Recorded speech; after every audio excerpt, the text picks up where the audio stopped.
You're listening to WITZ, the WITZ, the one place for all things music right here in Douglas County, Oregon. This recording is brought to you by the Gene Bechtel School for Music, the Gene Bechtel School for Music, an outstanding conservatory right here in Roseburg. Visit bechtelschool.com, that's BECHTEL school.com. This recording is also brought to you by the Douglas County Music Association.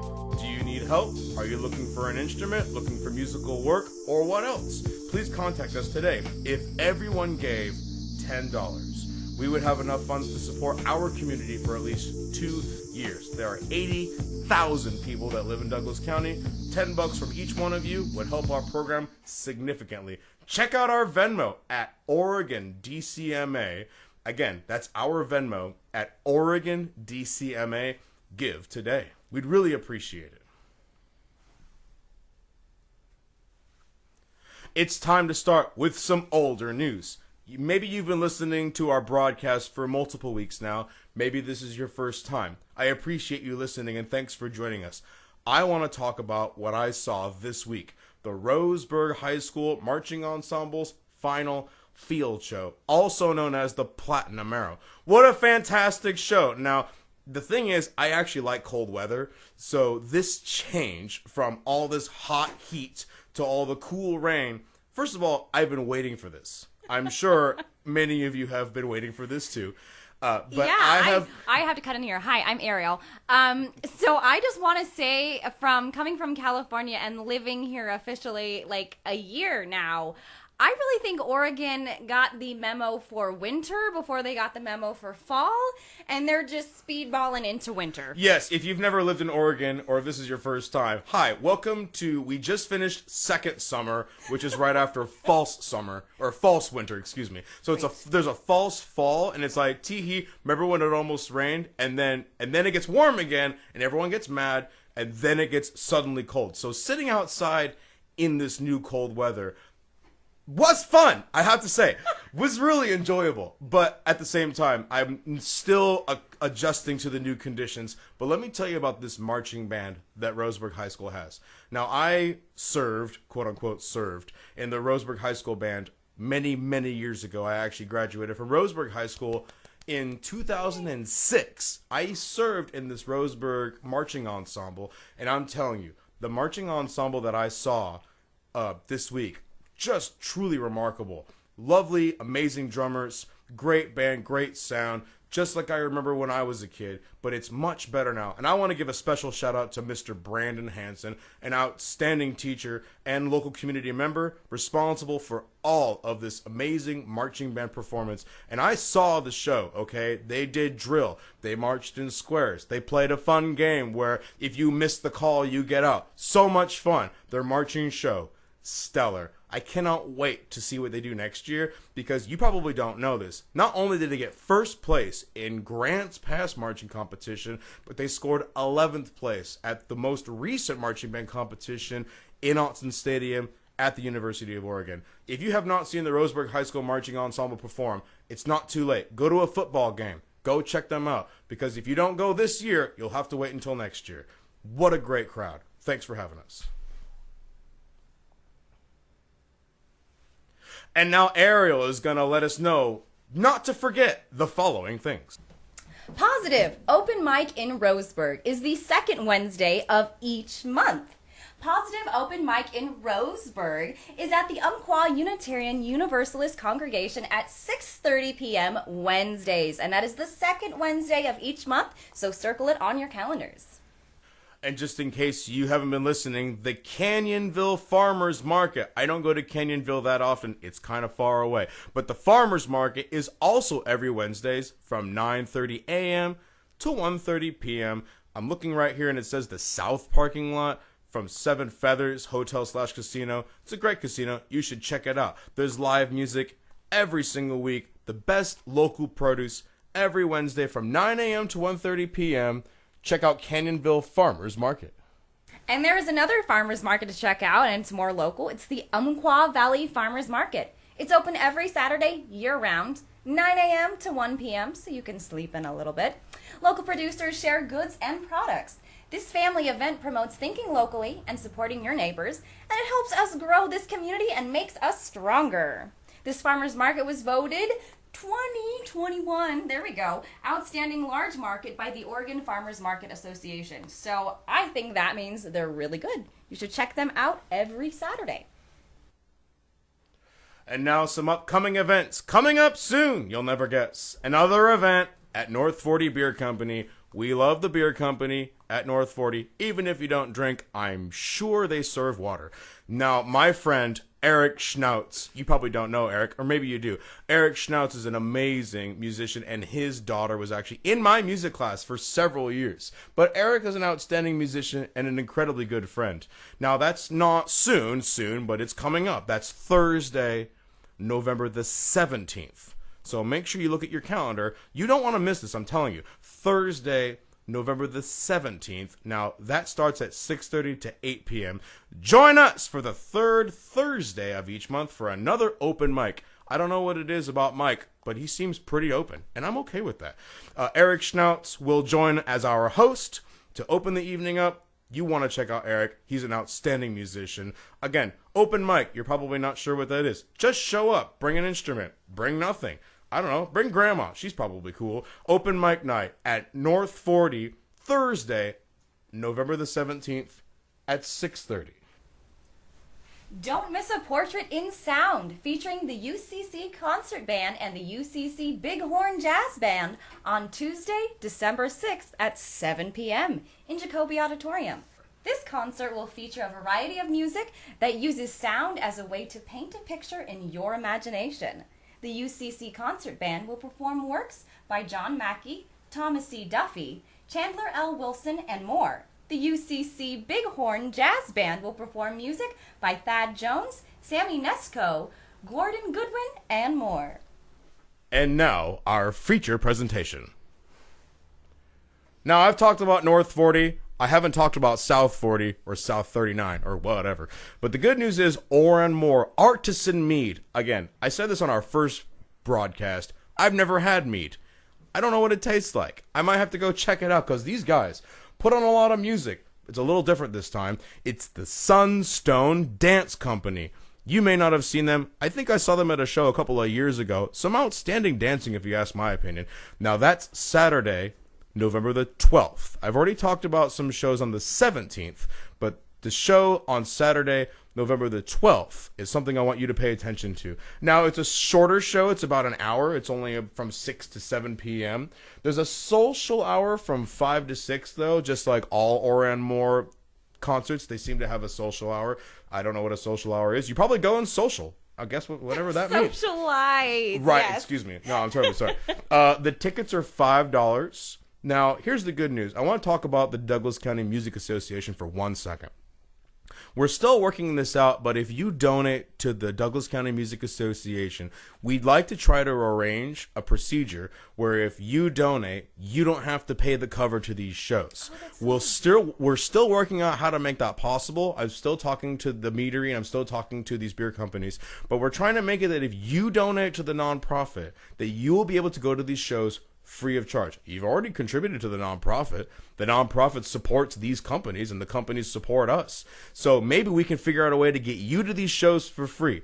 But until we figure that out, Saturday, November the 12th, go to Ore and More Artisan Mead to watch the Sunstone Dance Company. It is a synchronized improv style focusing and including all bodies and people. Come be mesmerized by the smooth transitions that appear choreographed as the dancers rely on coded cues. Coded cues. That sounds like fancy code language. How outstanding. Please come and see the Sunstone Dance Company.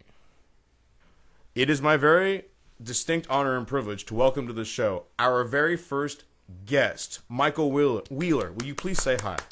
Hello, Colin and Ariel. Hello It's so there. great to be here. Michael Wheeler is currently the owner and representative of the Gene Bechtel School for Music, one of our sponsors for this episode. Michael Wheeler, thanks for having us. Hey, you are welcome here anytime. Thank you. It's so fun. You're my neighbor, so it's really cool. Hooray, yeah. I can just hang out. And you should. Cool, thank Yeah. you. You can come by and sing sometime. Ooh, okay. That sounds fun. So, is it Doctor or Mister? What do you think? Michael is good. Michael is okay. Yeah. I wanted to ask you your first question. What is your professional or academic history? Whatever you care to share first. Oh, geez. Started back in 1920. Yeah. That feels like it. 3 hours later. No. Oh, nice. Yeah. Yes, absolutely. No. Okay. So I was very nearly a high school dropout, and absolutely a college dropout. In order to try and be a pseudo rock star in my 20s, and because I couldn't get famous doing that, I decided to go back to school and kind of like never left school for like 15 years after that. It's a safety net. It's a nice blanket to have around you for a while. Okay, fair enough. It was that plus a fiance who said, "I don't want to be married to a college dropout, so you need to go back to school." And like Motivation. We've all heard that one. yeah, like spineless men everywhere. I I acquiesced. Yeah. Sure. So the second time around at college, I just found that I loved it. So I graduated. I was working full time as a music teacher in an after-school program the first time I went back. So I went back to school through correspondence at Charter Oak State College. And then once I graduated from that, I applied to the Masters in Ethnomusicology at the University of Sheffield in the UK. Wow. Yes, so but- you're a world traveler. Oh, yeah. Oh, wow. And actually, You sound so nonchalant. You're like, oh yeah, of course, of course, I've been around the. Yeah, okay, fair enough. Well, no, the funny thing is that my colleagues, my fellow students at Sheffield, like they were used to teaching, in like Cambodia and Thailand and Africa, and these people were like genuine world travelers. So like the months that I spent in India, as part of that program, it didn't feel like much. Like I didn't really have my bona fide days, Yeah, like, okay. because everybody I knew was like globe trekking all the time, so early on in life, the one thing I wanted to be more than anything was a composer. So I went through the Vermont College of Fine Arts Master's of Fine Arts in Music Composition program.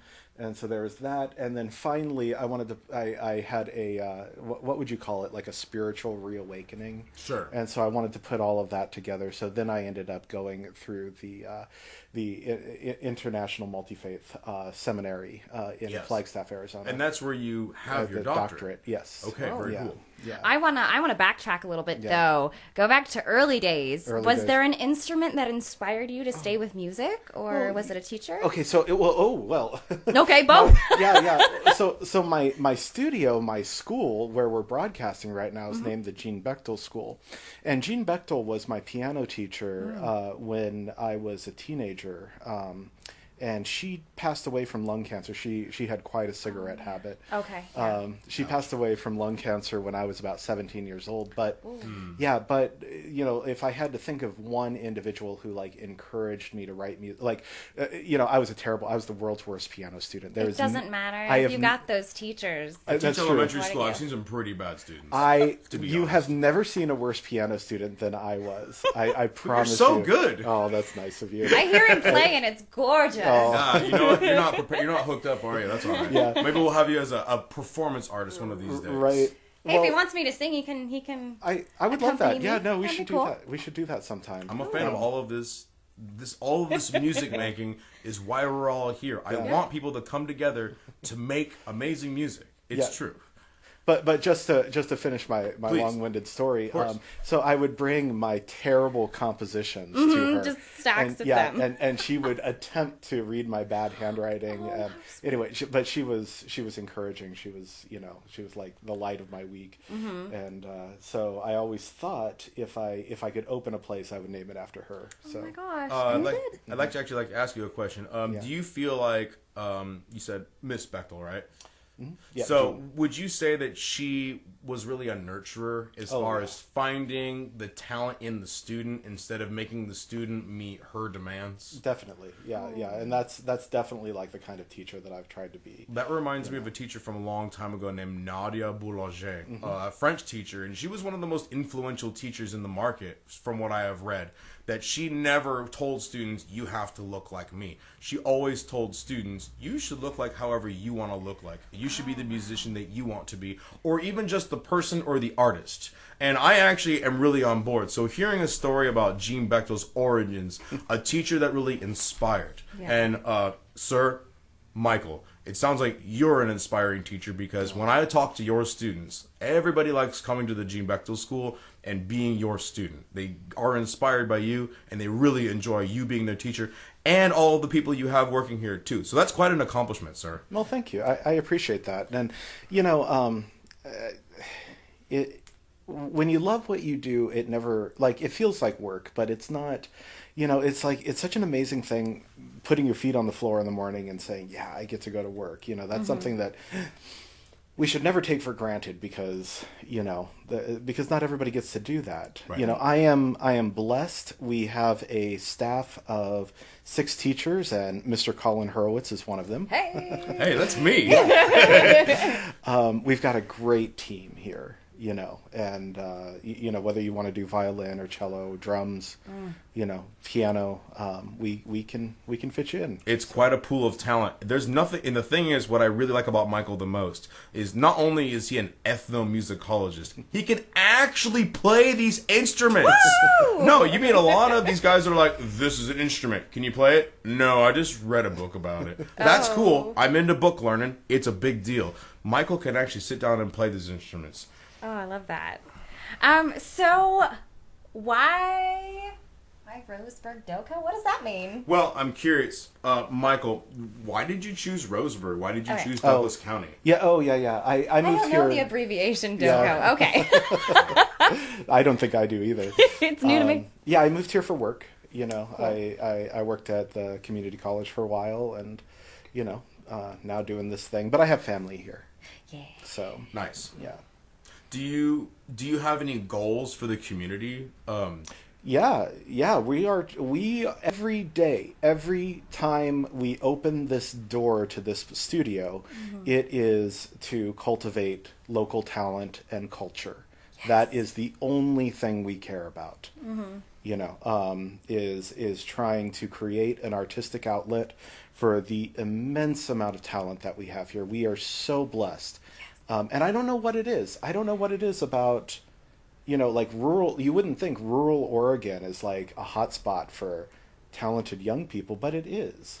I mean, I could argue that many other markets, and I'm not pointing fingers or poking any buttons here, but several markets like Eugene, Salem, Portland, Seattle, and even most of California, their markets are so saturated with individuals that it's hard to stick out, it's hard to stand out, it's hard to make your own thing without putting in, 18 hours a day? We hear stories constantly about people who go to LA or Las Vegas, and they do like street performances for years, and then some Hollywood bigaloo walks up and goes, you seem nice, can you be an extra in a movie? Right. And then they do well as an extra in that movie, and they get their big break. And to me, that's an awful lot of stress to fit into an ecosystem that is yours. I grew up in Oregon. This has been my whole life. And all I've ever wanted to see is this part of Oregon really become something special. Of course, a lot of people go to the big cities, even Grants Pass, for artistic exploration. But the good news is Michael is completely right. There's a ton of talent and a lot of good stuff right here, not only in Roseburg, but all of Douglas County. Yeah. Yeah. Well, and also it depends on like what's your goal. Is your goal to be like a household name, or is your goal to be a working artist? Yeah. Because those are not the same thing. Those are two different things. Yeah. So it's like I'm perfectly happy to be making ends meet and maybe even comfortable with the money I make as an artist, but not being famous. I think, having seen what happens to people who become famous, I'm not sure that's such a blessing, Well, I've read stories about voice artists who are completely happy doing their voiceover work and then going out into public and not being recognized. In fact, the woman who plays Bart on The Simpsons, first of all, great career, because playing like at least one character, I know most of them do multiple characters on that show and stuff, being able to have that longevity. But she went to England and stood by, those guards. I can't think of their names now. Buckingham guards. The Beefeaters? The Beefeaters, yes.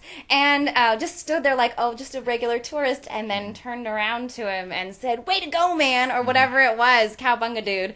And, like, the guy flipped out, which I don't thought they think... weren't supposed to do that. Yeah, they're not supposed to, but... Apparently, the story is that they did freak out. Oh my gosh, this person. So the voice artist for Bart Simpson was the one person. I want to say it's Nancy Cartwright. Okay. I believe that's her name. Oh, we can have the listeners look up and verify that. There You can go. call in at any time. Go Google. At 541. We don't have a phone number. I was just kidding. We're not there yet, but we're working on it. Well, but you know, you were talking about like voiceover artists. With the exception of if it weren't for Star Wars, that would have been Mark Hamill's life. Wow. You know, Right? because he's primarily a voiceover artist. I mean, it gives you a lot of freedom. For me, I'm going to repeat myself on this broadcast, but I'm a petite female. So when I was going to school, I would get either the roles of like the little kid or the creature, which I thought was fun. But as an adult and as you age, it's kind of like, can I do more? Can I play more? Can I discover this world or that world? And so with voiceover, I can. Like, I can sound like an old man. I can, So there's a lot more, I think, expression and range for I think we need to voiceover. hear some of this in future broadcasts. You know, you talking about this reminded me because I'm sure a lot of you in the audience probably know this, but Star Wars almost ruined many of these actors' careers because they could not get other roles because they were too recognizable. So Mark Hamill imagine being the guy that goes, "I'll never join you," to being like, "Hello, Batman." Like, imagine being the same person, but you recognize Luke Skywalker no matter where he goes, but you wouldn't recognize who played the Joker's voice. So voice acting is definitely a career I recommend for those of you who don't want FaceTime or screen time. It's definitely hard to do that in acting or career. Michael, I have one last question for you, if that's okay. Yeah. How do people get in touch with the Gene Bechtel School for Music? How do we get in touch with you? How do we get kids to sign up for this amazing program? Well, I mean, like you said in your fantastic intro, they can go to bechtelschool.com. There's a online form they can fill out. They can give the studio a call at 541-221-9181. Or they could come by and my mother, the receptionist, will make them a cup of coffee and probably feed them candy. So sweet. Yeah. She has candy on her desk. She does. Michael, you sent me a message today. Do we have a special going on right now? We do. Let's hear about it. So for the holidays, we are offering for new students 4 half-hour music lessons at $10 a piece, so $40. Wow. Yeah. That's real. Now, if you're somebody who's always wanted to take lessons and wasn't sure if that could happen, I would seize this opportunity. And if it's something that's still too deep for you, contact the Douglas County Music Association. We can help. If that's still too much, reach out to us. We'll take care of you, all right? Send us an email, reach us out on Facebook. It'll be totally fine. We'll set you up. But check out bechtelschool.com. Call Michael Wheeler, Dr. Wheeler, and let's get you signed up today. Yeah, and from on the Douglas County Music Association front, I think I speak for all of us when I say that the most important thing is providing education and guidance, to young people in the area through music lessons. Now, whether or not that happens at Gene Bechtel School or, through many of the fantastic, and we are blessed to have fantastic music teachers operating out of their homes. There's Absolute Sound and Music here where they do music lessons, and they're wonderful. So, there's a lot of room in this town. And what, Michael? Are you telling me you're not a monopolist? Right. You're telling me you're willing to support other music teachers in the same area? What? Yeah. What is that? How are you surprised? You're a music teacher. No, because I thought it was a dog-eat-dog world, and this is a dog helping other dogs be dogs and do dog stuff. We're like a dog family. But they're well, or maybe a wolf pack. Wolfpack, yeah. yeah. Wow. I haven't watched WCW in years. Hey, I wanted to say thanks to Michael Wheeler, our special guest interview. It's my Michael, pleasure. really appreciate you hosting, and I also want to say thanks to Miss Ariel Hicks. Thanks Thank you. again. I noticed you were busy. Can you tell the audience, we couldn't get you on air last week. Are you rehearsing for something? Yes. What are you rehearsing for? So I have rehearsals, and tickets are now available for sale with Humbug with UACT. So you can go to UACT I believe it's uact.com or Right. uact Facebook, or just Google uact and Roseburg, Oregon, and we'll get you that page. I am in Humbug, and we are inching our way closer and closer to showtime, which is December 1st through the 18th. And we just did a show for the sponsors and members this past Sunday where we did a scene, actually the beginning scene, from Humbug and a scene from Charlie Brown. So there is 2 shows going on. One is a youth-centered show. Gee, guess which one? Charlie Brown. And the other one is a more, I would say, adult-centered show because of just the content of Eleanor Scrooge. Oh. How she changes. Maybe, maybe not. I don't know. She's pretty harsh. I like new things. Sometimes we're so stuck on the status quo that we can't look outside of a new idea. I'm looking forward to seeing Humbug. I got 2 free tickets because I hosted a bingo night. And that's what you get when you host a bingo night. You got 2 free tickets. So I'm really excited to see Humbug. I'm excited to see all the kids in the Charlie Brown production. Well, folks, I have bad news. That seems to be all the time that we have left for today. Really appreciate all of you out there listening, being a contributor, participating. Again, check out the Gene Bechtel School. Go to bechtelschool.com. Check out the Douglas County Music Association. Again, our Venmo is @Oregon DCMA, the Douglas County Music Association, and Douglas County, Oregon, not Douglas County, Maine. At least I don't think so. I mean, I'm sure they have a music association too, but this is the Oregon Douglas County Music the Association. West Coast version. Yeah, we're West and we're chill. So that's all the time, and I really appreciate you. Thanks for listening. Have a nice day, and see you next time.